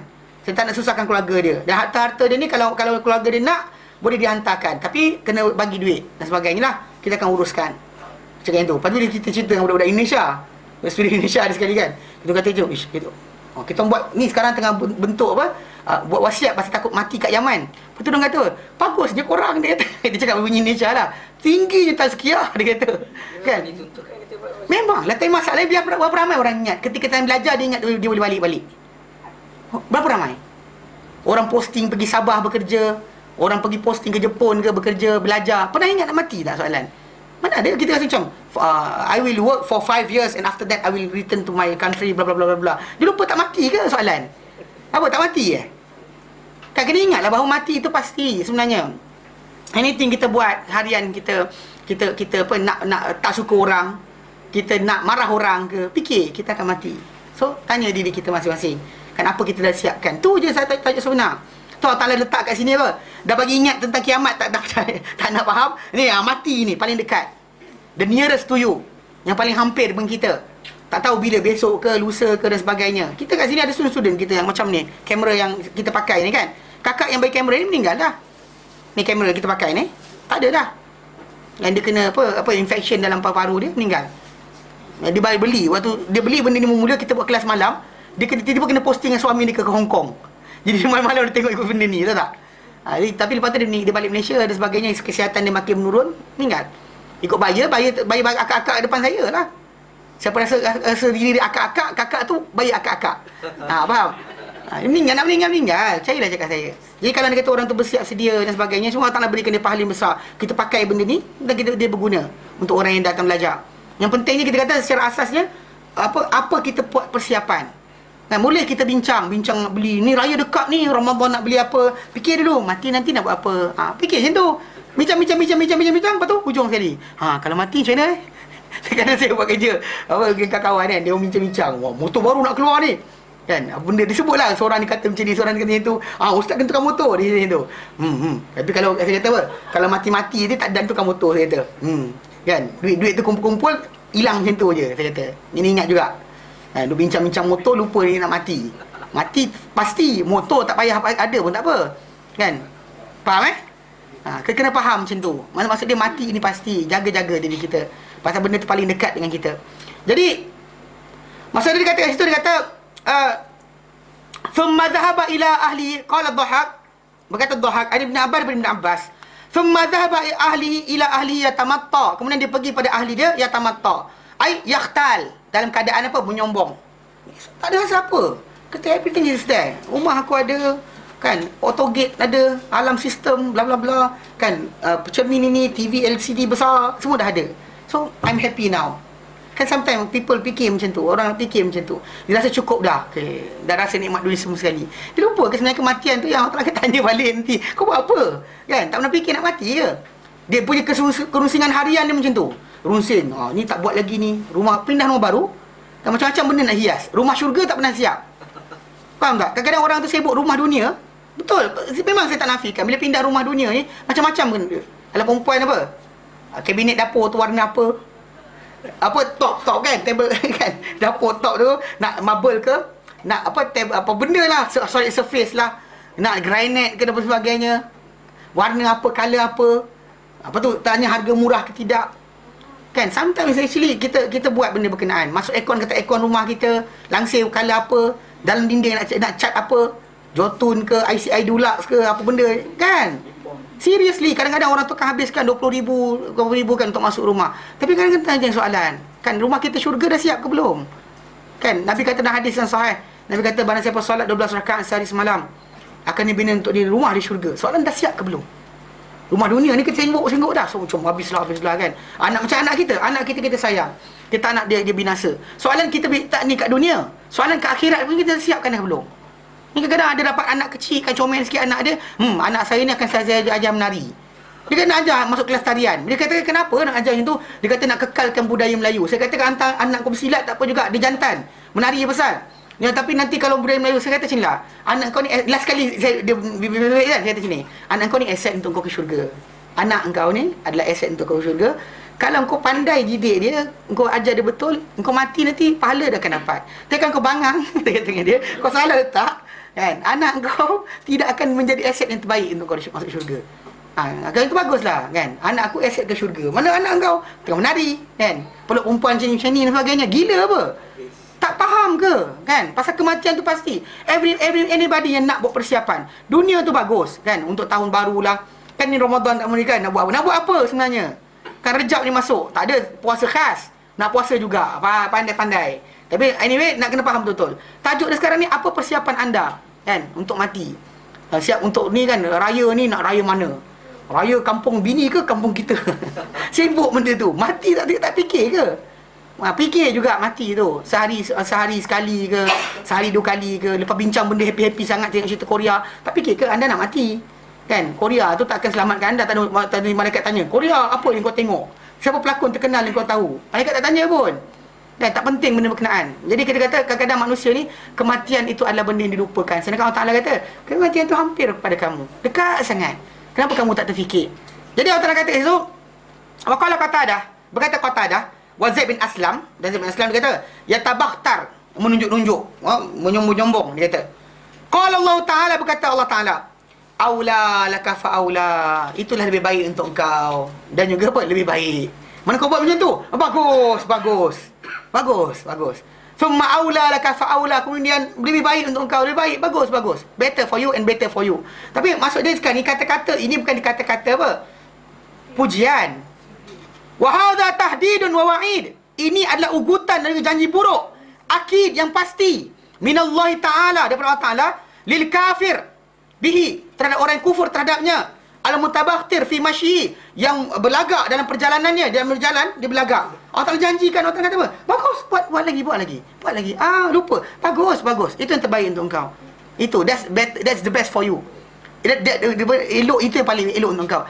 Kata-kata ini bukan pujian, tapi kata-kata ini maksud dia apa? Macam kita, panjat. Kan anak kita kan, dia panjat. Dia jatuh, Dia bukan kita kata panjat, kita suka. Allah Ta'ala cakap benda ni sebagai apa? Sebagai tanda mocking tau. Allah Ta'ala ejek. Allah Ta'ala kata pada dia, bagus. Mana? Kufur. Bagus, buat lagi. Kata, thumma aula laka fa aula. Okay, itu maksud dia apa? Ay yahiku laka an tamshi hakadha. Mana layak untuk engkau, dia kata. Maksud dia layak untuk engkau untuk berjalan begitu. Wa qad kafarta bi khaliqika wa bari'ika. Dan sedangkan dalam keadaan engkau telah kufur dengan pencipta engkau dan juga yang membuat atau menjadikan engkau. Mana engkau bagus. Engkau kufur dengan Allah Ta'ala, bagus, jalan macam tu lagi. Jalan. Dia kata, kama yuqalu fi mithli hadza ala sabili tahakkumi wa tahdid. Macam mana sebagaimana yang dikatakan dalam dalam yang seumpama ini. Pada yang seumpama ini dalam Quran, nanti kita baca ayat-ayat dia. Di atas bentuk ala sabili, di atas bentuk at-tahakkumi, mocking. Mengejek dan juga apa? Tahdid, mengugut. Kakaulihi, seperti Allah Ta'ala nyatakan dalam Al-Quran surah Ad-Dukhan ayat 49. Allah Ta'ala kata apa? Zuk innaka antal azizul hakim. Rasakanlah, rasa. Ayat kiamat. Ini apa? Rasakanlah apa? Siksaan neraka. Innaka antal azizul hakim. Kau lah dulu yang apa? Maha mulia lagi maha bijaksana. Dia kata pada orang yang dahulu di dunia dahulu, rasa diri dia paling pandai, paling mulia dan sebagainya. Allah Ta'ala kata di akhirat nanti, Zuk, rasakanlah azab berkenaan, sungguhnya engkau adalah yang apa? Amat mulia dan amat bijaksana. Rasakan. Macam kita dah, Datuk, makan. Datuk, makan buah api neraka ni. Minum air tembaga ni. Maksudnya dia dengan gelaran orang tersebut di dunia dahulu, disebut kepada dia suruh buat benda-benda yang apa, menerima azab berkenaan dalam keadaan apa? Gelaran duniawi dia ada. Maksudnya ejek balik. Itu dalam surah Ad-Dukhan ayat 49. Wa kakaulihi, dan ia sama seperti firman Allah Ta'ala dalam surah Mursalat ayat 46. Allah Ta'ala nyatakan, kulu wa tamatta'u qalilan innakum mujrimun. Makanlah dan bersenang lenanglah sementara, sungguhnya kamu adalah orang-orang yang membuat kejahatan. Maksud dia bukan Allah Ta'ala sayang, tapi Allah Ta'ala kata buat lagi. Wa kakaulihi, dan itu sama seperti firman Allah Ta'ala dalam surah Az-Zumar ayat 15. Fa'budu ma syi'tum min dunih. Sembahlah oleh kamu semua apa yang kamu hendak selain daripada Allah Subhanahu Wa Ta'ala. Ini adalah ejekan, bukannya apa? Galakkan. Allah Ta'ala kata sembah apa yang kamu nak selain daripada Allah Ta'ala. Wa kakaulihi, dan ia sama seperti firman Allah Ta'ala dalam surah Fussilat 40. I'malu ma syi'tum. Buatlah apa yang kamu nak buat. Maksud dia bukan Allah Ta'ala redha, tapi Allah Ta'ala kata buat. So kita kata pada anak kita, serika tu panas, dia tak dengar. So in the end kita kata, pegang. Macam tu juga masalah ni, Allah Ta'ala kata pada mereka, patutlah, mana kamu kan balik pada keluarga kamu dalam keadaan apa? Dalam keadaan thumma dhahaba ila ahli yatamatta. Kemudian dia apa? Dia berjalan kepada keluarga dia, pulang pada keluarga dalam keadaan apa? Menyombong. Allah kata, aula faka aula. Bagus untuk kau. Itu yang elok untuk kau. Thumma aula laka fa aula. Itu terbaik untuk kau. That is the best for you. Allah Ta'ala kata, buat. Allah Ta'ala berikan benda ini bukanlah sebagai tanda sayang, tapi Allah Ta'ala apa? Berikan ugutan untuk kenakan dia. Wa qauluhu ta'ala, dan firman Allah Ta'ala lepas tu, ayahsabul insanu an yutraka suda. Adakah menyangka manusia ini bahawa dia akan dibiarkan sia-sia? Maksud dia takkan, maksud dia sia-sia tadi? Qala suddi, berkata suddi, ai la yub'atsu. Maksud dia sia-sia tadi apa? Maksud dia diciptakan dan dibiarkan, tidak akan dibangkitkan semula. Adakah itu maksud dia? Suddi kata, maksud dia tidak dibangkitkan. Adakah manusia merasa bahawa dia akan dibiarkan sia-sia? Itu maksud dia tidak dibangkitkan semula? Soalan. Adakah manusia merangka macam tu? Wa qala Mujahid wa Syafi'i wa Abdurrahman bin Zaid bin Aslam. Berkata Mujahid, Imam Syafi'i rahimahullah, dan juga Abdurrahman bin Zaid bin Aslam. Dia kata apa? Ya'ni, maksud dia sudah tu sia-sia, maksud dia ya'ni la yu'maru wa la yunha. Tidak akan diperintahkan dan tidak akan ditegah. Adakah kamu rasakan kamu akan dibiarkan, tidak diberikan arahan, tidak juga dilarang? Macam kita sekarang lah, kita jadi kat dunia ni kan, macam saya kata tu, bila ada orang kata dengan kita, agama Islam ni pelik, dia kata payah, pasal banyak do and don't kan, too many do and don't. Mana agama lain bagus je, macam Kristian tak payah buat apa-apa. The main purpose, percaya Isa anak Tuhan, percaya Isa mati disalib kerana hapuskan dosa manusia, dan anda seorang yang dibaptize, dan anda telah lepas. Buat dosa apa pun anda akan selamat. Bagi mereka macam tu. Sedangkan kita dari Islam tak, macam-macam benda. Ini tak boleh buat, tak boleh buat.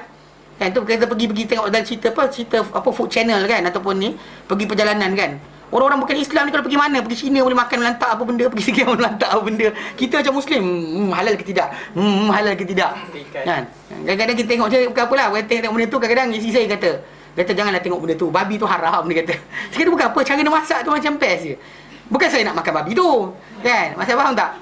Cara dia masak tu macam ada satu apa, River Cottage, a pig in a day. Dia masak babi tu semua sekali. Kulit babi tu masak apa, hidung babi masak apa. Dia tunjukkan satu volume cerita tu, dia tunjuk semua sekali. Kita tengok je kan. Saya tengok benda tu, bini saya kata, apa hal tengok benda tu, haram makan. Saya kata bukan, tengok je kan. Kita Muslim ni banyak do and don't. Kalau agama lain langgar habis dah. Dan tak ada apa tinggal lah. Tapi kena faham satu benda. Kan saya terangkan, Allah Ta'ala ni bila Nabi gambarkan dalam hadis yang sahih, Nabi kata apa? Ala inna likulli malikin hima. Ketahuilah, setiap raja ni ada taman larangan dia. Ala, ketahuilah, inna himallah fi ardihi maharimuhu. Ketahuilah, taman larangan Allah Ta'ala di dunia ni perkara-perkara yang diharamkan oleh dia. Mana ini yang Nabi sebut macam tu, untuk gambar pada kita. Pasal memang kita, bila kita memiliki saja, kita akan ada sanctuary. Contoh macam handphone kan, kita ada handphone kita ni kita punya. Bila kita letak kat sini, datang kawan tu ambil, dia buka, dia kopak, dia picit. Kita pandang, kita rasa apa? Kita apa pasal buat macam tu kat handphone aku, betul tak? Pasal kita miliki. Kalau bukan milik kita, kita akan apa? Tak cakap apalah kan. Kalau tuan tu sendiri buat kan, lantakkanlah dia. Tapi barang kita mula apa? Ada rasa apa? Protektif. Okey, bila kita ada rumah kita ada pagar kita, kalau orang masuk, kita macam kita biarkan, kita macam asal masuk rumah saya. Mesti kan? Anybody yang memiliki, dia akan ada sifat macam tu, possession. Dia akan ada sanctuary. Mana macam kita kata rumah kita tamu datang rumah, kita kata apa? Buatlah macam rumah sendiri, kan? Lepas tu dia masuk bilik kita tengah tidur, dia tidur sebelah tu juga. Kita kata apa? Lepas tu kita pandang ke dia, "Encik, kan apa hal buat macam ni?" Dah tadi kata buat macam rumah sendiri. Betul? Kan logiknya tak salah lah dia buat. Dia guling-guling gitu kan. Kita tengok bawah katil, dia guling-guling. Dia guling-guling. Kita apa hal orang ni? Kan? Dia datang tetamu kita. Punca sebab apa? Sebab kita malik. Kita pemilik. Dia penumpang. So automatik akan ada apa? Do and don't. Walaupun dia baik mana sekalipun, serban dia besar, takkan kita bagi dia tidur bilik sebelah apa, depan pintu bilik anak dara kita. Dia guling-guling esok. "Pak Syekh, buat apa ni?" Ana rotate dengan zikir. Gila apa? Punya banyak tempat kat dunia kan. Ini sana ada ruang, situ ada ruang, situ ada aircon. Apa saya duduk lepak depan bilik anak dara saya? Zikir Syekh, zikir. Kan? Gila ke? Kan? Lepas tu kita automatically kita akan ada apa? Batasan. Bila kita milik je kita akan ada batasan. Masuk hotel kan, saya bagi analogi lama dah. Kan hotel tu kita bayar mahal. Mahal-mahal bayar, tapi dia kata jangan masuk durian. Tak boleh lawan. Saya dah cakap bawa kod kalau tak percaya. Siapa tak boleh bawa masuk durian dalam bilik, lawan dekat kod. Alah. Saya dah bayar. Saya bayar dah. Kan? 5 star. 6 star lah. 7 ke 8 star. Boleh bawa durian tak? Tak boleh. Sebab apa tak boleh? Kejadi. Lepas tu dia buat swimming pool. Kita masuk dalam swimming pool dia, pakai baju t-shirt biasa. Dia halau kita keluar. Kita pun kurang ajar orang ni. Aku bayar dah. Lawan kod. Kita kalah. Jawapan dia kejap lagi. Dia tutup dapur dia pukul 11 atau 11.30. Datang kita pukul 3. Kami nak makan. Kami nak makan. Aduh, macam-macam tu cik balik bilik. Cik bising ni tak ada guna. Pagi besok boleh makan. Kami nak makan, kan? Mana ada chef tunggu dah. Balik tidur dah. Dia kata dah pukul 10 sekian, tak nak. Punca kita tak boleh buat apa kita suka. Sebab apa? Sebab bukan milik kita. Kita hanya penumpang saja. So, bila kita menumpang, do and don't daripada Tuhan punya tempat, kita kena apa? Sami'na wa ta'na. Bila Allah Ta'ala berikan kita do and don't, betul lah Allah Ta'ala ni punya alam. Tapi, saya rasa, benda ni macam kalau dibahaskan, kan, dibincangkan, akan mengeluarkan, ini faham tak? Kan? Kadang-kadang orang macam tu rasa tumbuk kepala. Dah tahu dah alam bimbi Allah Ta'ala. Allah Ta'ala kata haram-haram lah. Apa benda lagi nak pertanyakan lagi? Tapi, dia tapi lagi. Kan? Banyak masa tapi. Bila tanya pandai bahasa Arab, pandai. Apa dia? Huwa huma hum. Kan? Itu je dia tahu. Lepas tu kemudian tiba-tiba, saya rasa, dia banyak benda macam ni dekat ni, dekat masjid. Pakcik-pakcik yang tak tahu benda tu. Tengok ni. Ni Wahabi ni. Tanya dia, apa ni Wahabi? Tak tahu. Ada orang kata ni Wahabi. Apa hal? Apa ni? Kan? Kan tak baca pun, belajar tak nak, kan? Itu masalah dia. Dah pergi masjid, pakai belekat, pakai sekian. Handphone ada dalam tangan. Lepas tu bila ustaz ceramah, duduk diam, tangan kosong. Kan? Ustaz terkelentong baca ayat Quran, tipu pun, mana tahu? Tak pernah ada test check balik. Kadang saya kata dengan orang masjid, kalau saya tipu tuan-tuan sekalian, tuan-tuan tak tahu pun saya tipu. Dan semua tak ada pen, pensel, saya kata. Kalau saya tipu ni semua dia balik macam tu je. Ustaz cerita macam ni sekian. Entah benda ayat Quran dia catat, orang tak tahu. Dia kata. Masalah. Kan? Tak ada. Yelah kalau tahu jahil buat salin lah. Kalau rasa pandai tak payah salin. Kokok kepala dia macam tape recorder ke. Kan semua ustaz cakap boleh cakap balik. Boleh lah. Lain cerita lah. Secara asasnya kita katakan kadang benda-benda macam ni kan. Kita kata bila Imam Syafi'i kata diperintah dan dilarang. Sebab apa? Sebab itu tajuk dia. Adakah kita jadi kat dunia ni? Sebab tu tak ada benda. Pasal kita kan penumpang. So bila Tuhan yang menjadikan alam ni, dia pemilik yang sebenar. So do and don't tadi kena ikut. Diperintahkan kita untuk satu benda, dilarang kita satu benda, kita kena ikut. Dengan sebab itu asas pertama dalam masalah logiknya, bila kita menumpang, kita kena patuh pada perintah yang menjadikan tempat ni, atau Tuhan punya milik yang sebenar. Tu hotel yang tak boleh buat, rumah orang kan. Sendirilah, buatlah macam rumah sendiri. Dia masuk dapur kita, dia goreng telur, panda. Betul tak? Kita pun kata macam biar benar gila ke orang ni, kan? Kan aku kata orang sini duduk dekat orang tamu je maksud dia. Kalau tu dia pergi salin keluar, tidur dekat ruang tamu tanggal dekat spender. Kat rumah dia pakai spender je, tidur dekat atas cushion, dia tidur rumah kita macam tu. Dia cakap apa? Dia kata saya buat macam rumah sendiri lah ni. Rumah saya tidur kat ruang tamu macam ni. Dah. Tak pening kepala. Kena faham betul-betul. Dalam konsep ni maksud dia, bila Imam Syafi'i kata ayah sabul insan ayyutraka sudah, adakah menyangka manusia dia akan dibiarkan sia-sia? Maksud dia, adakah dia merasa tidak akan apa? Diperintah dan dilarang? Soalan. Macam tu macam As-Suddi pula kata, adakah dia menyangka tidak akan dibangkitkan semula? Okay. Wazahiru, dan zahirnya kata Ibn Katsir, annal ayata ta'ummul halain, bahawa ayat ini merangkumi dua keadaan tadi. Both. Ada kata-kata Suddi yang menyatakan bahawa apa? Adakah manusia menyangka bahawa dia akan dibiarkan sia-sia? Maksud dia tidak akan dibangkitkan semula? Ataupun maksud dia, adakah manusia menyangka bahawa dia akan dibiarkan sia-sia? Macam Imam Syafi'i, Abdul Rahman bin Zaid bin Aslam dan Mujahid kata, adakah dia menyangka dia akan dibiarkan sia-sia? Maksud dia tidak akan diperintah dan dilarang? Soalan dia. Pasal dia datang menumpang, pasti ada larangan dan suruhan. Pasal kita bukan Tuhan punya milik alam ini. Kan? Bukan Tuhan punya tempat. Jadi mesti ada apa? Larangan dan suruhan. Jadi Ibn Katsir kata, zahirnya bahawa ayat ini merangkumi atau meliputi kedua-dua keadaan tadi. Maksud dia, laisa yutraku fi hadhi dunya muhmala la yu'maru wa yunha. Maksud dia tidaklah dia dibiarkan di dunia ini. Tidaklah dia dibiarkan di dunia ini muhmala, sia-sia. La yu'maru, tidak diperintahkan, wa la yunha, dan tidak juga ditegah. Tak boleh. Dia takkan jadi macam tu. Wala yutraku, dan tidak juga dia dibiarkan fi qabrihi, dalam kubur dia sudah sia-sia macam tu, mati dan habis. Tak. La yub'atsu, tidak dibangkitkan. Tak, tidak jadi macam tu. Maksudnya di dunia kehidupan dia, maksud dia dia akan disuruh dan dilarang. Itu sebab kenapa kita ada agama.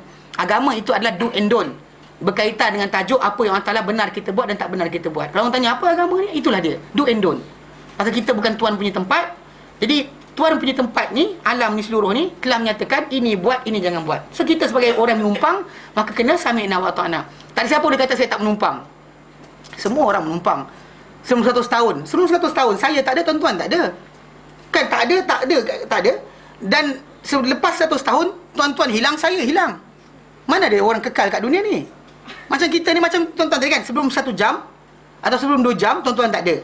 Lepas 2 jam tuan-tuan hilang, datang pergi, betul tak? Menumpang sebentar, janganlah korek kursi tu. Kan, congkir tulis nama. Kan, apa Nina was here. Kan, apa hal? Kerja lain ke? Conteng nama dia dekat meja tu. Tahu dah bukan tuan punya tempat. Kan, tuan punya tempat. Kalau kami kan, katakan kami punya meja, suka hati kami nak cop situ. Adli. Boleh lah. Tapi kalau kami punya, tapi bukan kami punya juga, kami kerja dengan orang. Kan, maksud dia, bila bukan kita punya, tak boleh kita buat suka hati. Okay, maksud dia dua keadaan. Dunia takkan dibiarkan, tidak diperintah, dilarang.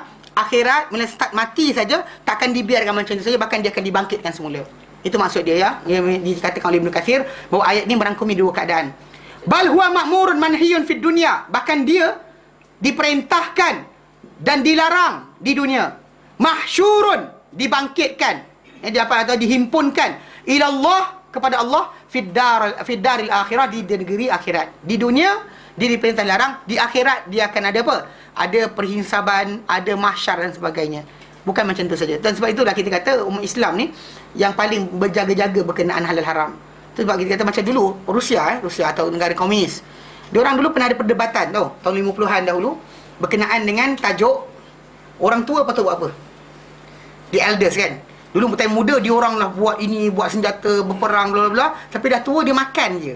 Essentially kekayaan negara pergi pada orang tua, tak dapat pulangan balik. Pada orang muda dapat pulangan balik, pada orang tua tak ada guna. So apa nak buat? Dalam debat, perdebatan berlaku di Rusia untuk Soviet tu, bincang orang tua ni kita nak buat apa. Pasal tak ada menakau tak? Tak ada manfaat dia kata untuk negara. Pernah tak tahu Eskimo kan, dia orang punya cara, kalau kata bapak dia tua kan, dulu bapak dia berburu sama, so jadi income dalam rumah dibawa masuk oleh bapak dia sekali. Kan, kadang-kadang ikan paus, kadang-kadang anjing laut, kadang-kadang ni kan, bawa masuk rumah. Sekali bapak dia tua tak larat nak berjalan, mata rabun kan, tak nampak, semua putih dunia ni, tak sampai-sampai patah balik. So tahu apa jadi?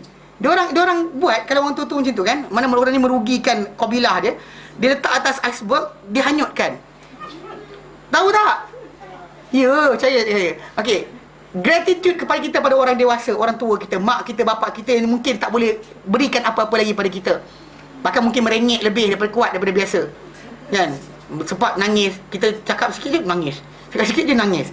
Ketika waktu berkenaan kita kata, kalau bukan kerana agama Islam ini meletakkan syurga itu letak pada redha mak bapak, dan saya lama dah orang abandon mak bapak dia sendiri. Dan Singapura kan, contohnya saya ambil dengan negara barat, Singapura atau barat dan sebagainya, dia orang letakkan rumah khas untuk letak orang tua macam tu. Kita tak ada rasa ni. Kalau orang Islam kita letak mak bapak kita rumah orang tua, kecuali yang agak ni sikit yang ada masalah otak tu, jaga.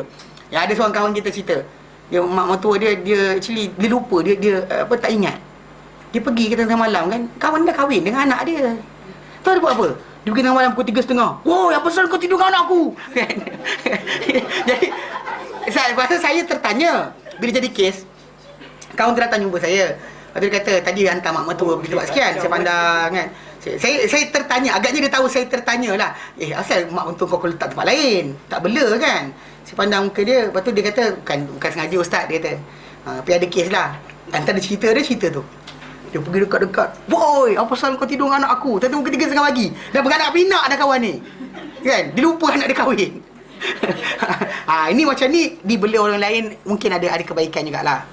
Kan bahaya. Dia kata tengah dia tikam dengan pisau tengah malam. Kan kau tidur dengan aku, ambil kau salah tikam. Tak mati tak pasal menantu mati. Ya, itu contohlah. Yang kalau macam tu yes. That's point lain, point lain. Tapi dari asas yang lain, masalah ibu kita setakat letih, penat, tak mampu dah nak buat kerja dan sebagainya. Tak jaga anak kita. Kan kadang orang suka mak tinggal kat rumah sebab jaga anak dia. Mak tak apalah mak jaga anak. Patutnya mak tu dijaga, bukan anak mak dia jadi macam ni. Tapi anyway, ketika waktu dah tua tadi, orang dewasa ni, ibu bapa kita, dia tak boleh nak provide, tau. It's not providing anymore. Dia tak bawa income ke dalam rumah yang dia tinggal. Bahkan dia makan je. Just eating, tahu tak? Sebenarnya kita pernah buat dulu. Kita buat benda yang sama, kita makan harta diorang. Tapi kita lupa. Lepas dah dewasa ni, macam tadi lah, Rusia tu kan. Dia lupa sebenarnya atuk nenek dia tu, yang tua-tua dia tu, bapak-bapak dia, orang yang sama provide untuk diorang. Yang sampai mereka boleh berfikir, pandai dan sebagainya kan. Perdebatan timbul sebab apa? Sebab tajuk mereka rasa tak berikan faedah kepada negara. Bayangkan macam tu sekali. Kita umat Islam tadi tak jadi peringkat sebab tu sebab apa? Sebab kita tahu dalam tu ada syurga. Hoi, dosa besar lah. Dosa besar meninggal mempersisikan orang kita kata apa? Ibu bapa kita sendiri. Kalau kita perhatikan pada hadis Nabi tu, Nabi kata, "Raghima anfuhu, raghima anfuhu, raghima anfuhu." Rugilah dia, rugilah dia, rugilah dia. Siapa? Abu Dzar kata, "Khaba wa khasira." Man huwa ya Rasulullah? Rugilah, malang orang tu, jauh dari rahmat Allah Taala. Siapa dia? Nabi kata, "Man adraka." Siapa-siapa sempat alal kibari ketika tua. Ahadu walidai, salah seorang mak bapak dia. Au kilahima, atau dua-dua sekali. Walam yadkhul jannah, tak masuk syurga. Mana dalam Islam secara automatik dijadikan apa tau? Daripada benda tu hanya manfaat duniawi terus kepada ukhrawi, dan kita terus attach diri kita dengan benda berkenaan. Dia terasa besarnya pahala kan. Tapi kadang-kadang macam zaman kita sekarang ni, dia bagi upah. Soalan timbul, "Ustaz, sekiranya bapa itu tidak larat lagi berjalan, kemudian dia wheelchair dan sebagainya, anak-anak tadi banyak kerja, sibuk dan sibuk banyak kerja nak cari duit, nak kaya-kaya. Jadi kalau diupah seorang perempuan menjaga bapak dia, nurse perempuan, untuk membersihkan kemaluan bapak dia, keluar air sebagainya kan, lepas tu apa hukumnya?" Saya pandang muka, anak-anak tak ada seorang apa yang boleh untuk ni. Ada, tapi sibuk. Saya kata payah jawab lah, saya kata. Kan pasal kalau saya jawab, saya akan menyakiti hati diorang, hati anak-anak tu kan. Saya akan cakap dengan berdua macam tu. Pasal benda tak boleh. Pasal ada seorang kawan kita kat sini, dia dulu dia sangkut, dia sepatutnya dah sambung master, dia tinggalkan pengajian tinggi dia sebab apa? Nak jaga bapak dia. Dia tinggalkan, dia jaga bapak dia sampai bapak dia meninggal. Dia tinggalkan. Mana masa dia sanggup tinggalkan pengajian dia hanya kerana jaga bapak dia. Maksudnya benda tu benda noble. Mana kalau ni kata kita perhatikan diri kita, bapak kita sanggup tinggal kita kalau ambil cuti, kalau sekiranya kita demam kan, hingus sangkut kat hidung, sedut kan bapak kan, sedut anak tu punya hingus, tak ada jijik dia buang balik, lepas tu sidut lagi sampai anak tu tak ada sasak nafas. Bayangkan. Tapi kita tak adalah macam tu. Tu yang pasal nak bayangkan bahawa kat sini kerana manfaat duniawi kadang-kadang manusia terlupa sebenarnya ukhrawi itu lagi besar.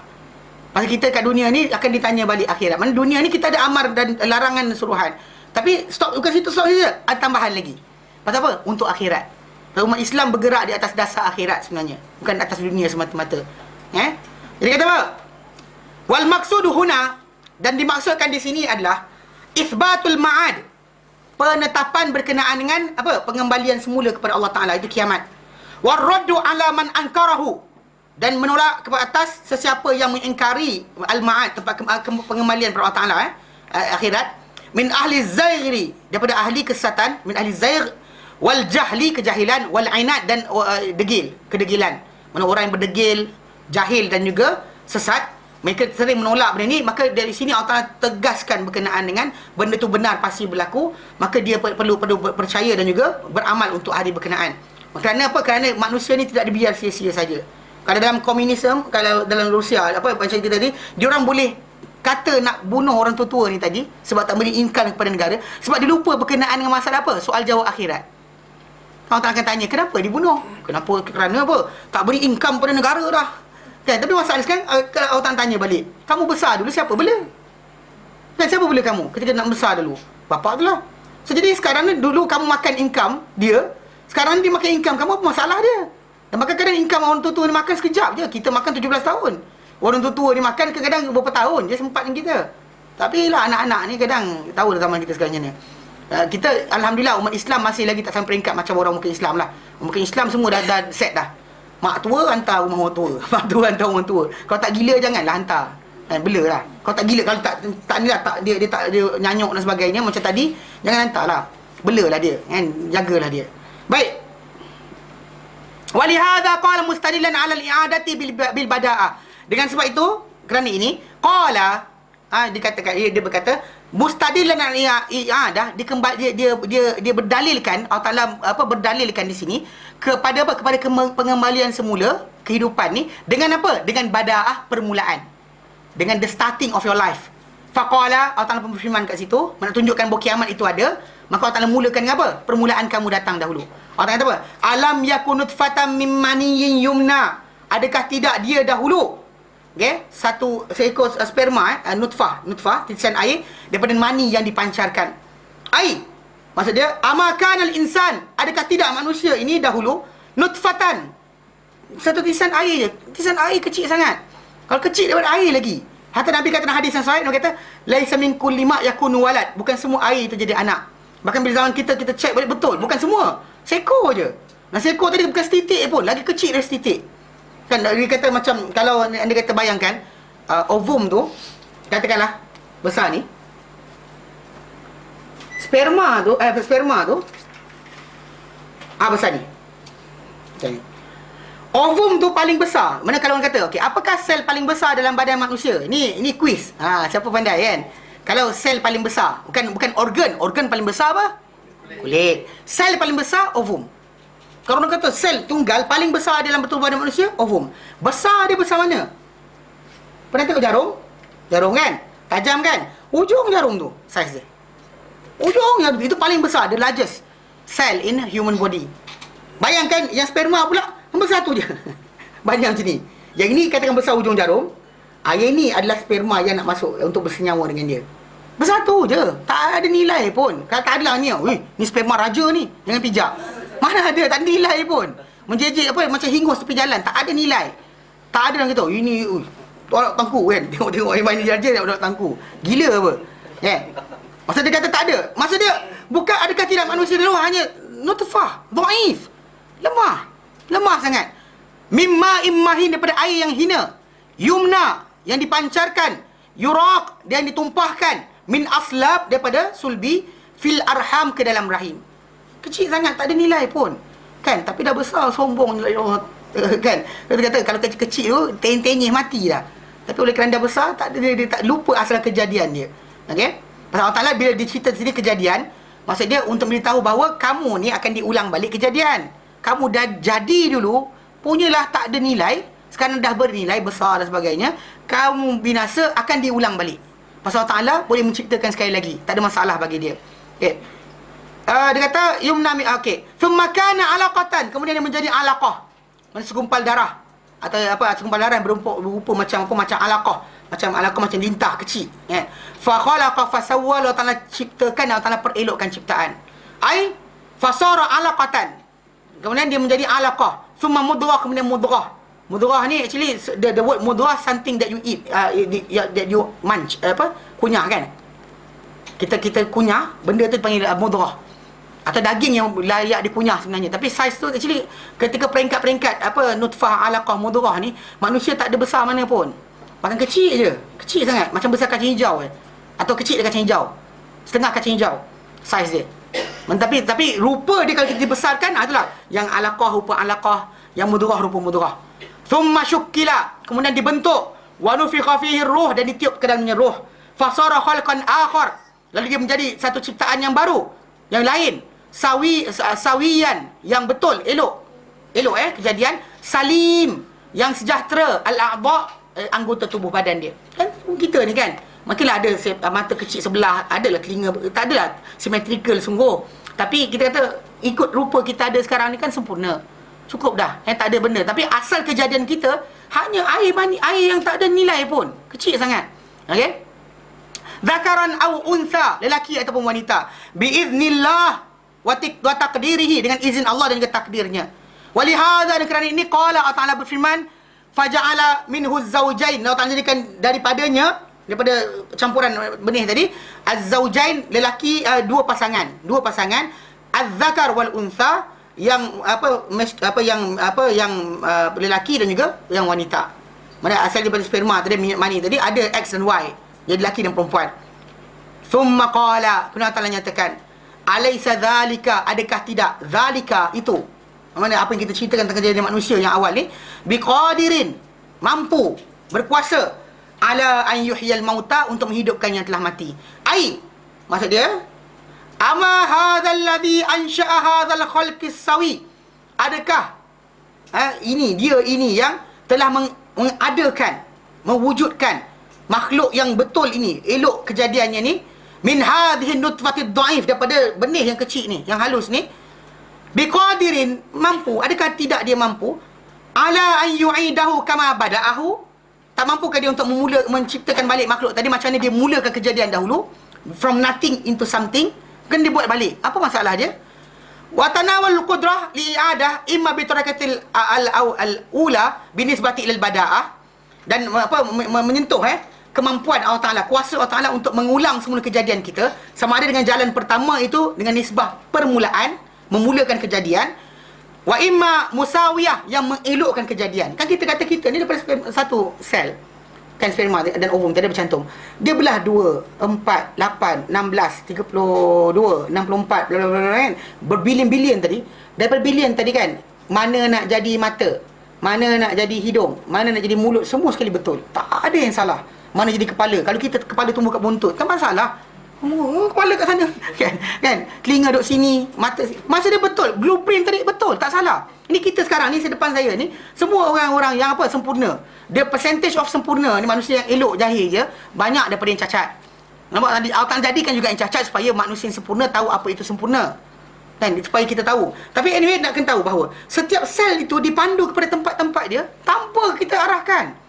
Masa-masa dia benda betul daripada sel tadi, yang mana jadi kepala, jadi mata, jadi hidung, jadi mulut, jadi kulit, jadi perut, jadi jantung, jadi hati, jadi tulang, jadi sekian. Sikit pun tak salah. Tak ada pula terbonjol tulang terkeluar kat sini. Apa tu tulang? Terkeluar. Tolak balik, tak keluar masuk balik, kan. Masa dia betul, jari tumbuh sini bukan jari tumbuh tengah ni. Kalau keluar kat sini ke payah? Kan, tak keluar sini, keluar sini. Kan masalah. Maksud dia Allah Ta'ala jadikan semua betul dan tepat. Maksud dia elokkan kejadian tadi, daripada benda yang macam tu jadi elok betul. Okey. Jadi dia kata inilah di atas dua pendapat pada firman Allah Taala di surah Ar-Rum. Allah Taala nyatakan apa?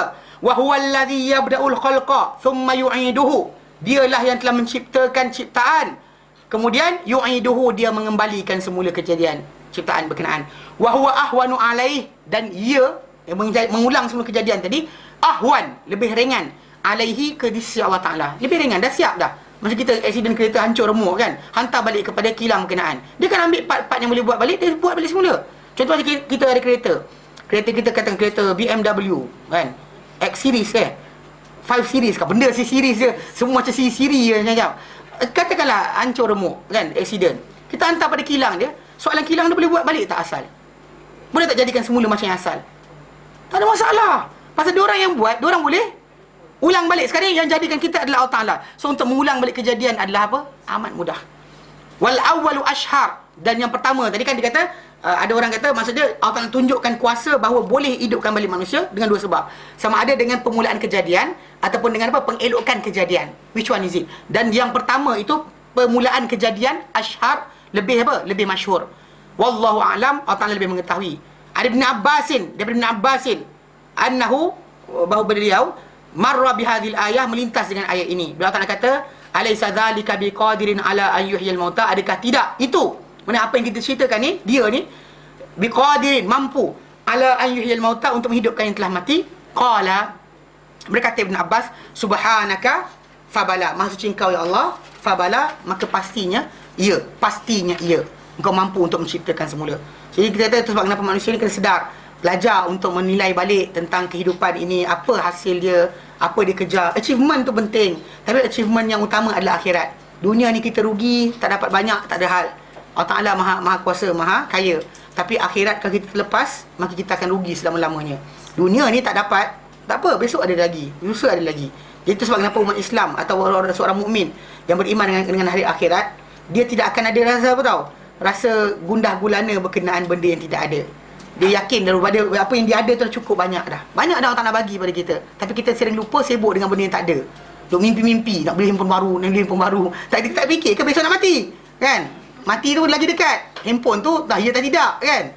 Bahkan ada keluar handphone baru pula lagi. S4 kan nak beli handphone kan. Habis kerah dunia, kerahkan pemikiran. Macam mana nak beli handphone? Tapi kena kerahkan pemikiran juga. Macam mana nak sambut kematian nanti.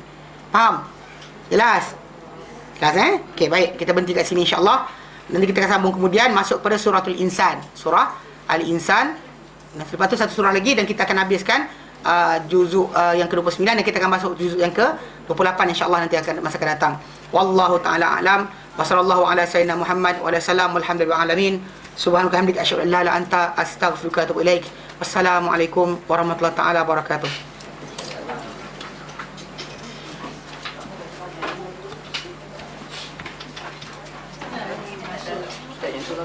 Dalam kitab Bayain sebut Ajabul Zanab.